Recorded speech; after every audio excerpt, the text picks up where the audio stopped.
بھائی کے لاشے میں کھلا حسین نے پڑھا ایک مرتبہ کہا ایک مرتبہ اس خط کو علی اکبر کے کلیجے کے خون سے رکھ دیا کہا قاسم صغرا سے کہنا میرے بھائی نے آخری ہچکی لیتے وقت تجھے بہت یاد کیا تھا میرے بھائی کے ہاتھوں پہ مہندی لگی مگر خون کی مہندی لگی تیرا بھائی بڑی جوانی میں دنیا سے چلا گیا صغرا آج اسی مولا کے بیٹے کا تابوت آ رہا ہے کہ جس کا لاشا حسین سے اٹھایا نہ جاتا تھا عزادارہ نے ماں بڑے آہستہ سے اٹھانا اس تابوت کو شہزادے بہت زخمی ہے مولا نے یاری مدد کہہ کر کمر میں پٹکا باندھا جوان کے لاشے کو اٹھانا چاہا ایک مرتبہ اٹھ نہیں سکا لاشا کہا یا علی اے خیبر کو اکھاڑنے والے بابا خیبر اٹھانا آسان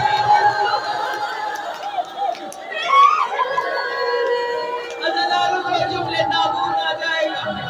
عزاداروں کے باپ نے اس طرح سے اٹھایا کہ اپنے علی اکبر کو اپنے سینے پر اس طرح سے لٹا لیا اور پکڑا اور جب چلے ہیں لے کر تو اس طرح چلے کہ خط زمین میں علی اکبر کے پیر خون کا خط دیتے جا رہے تھے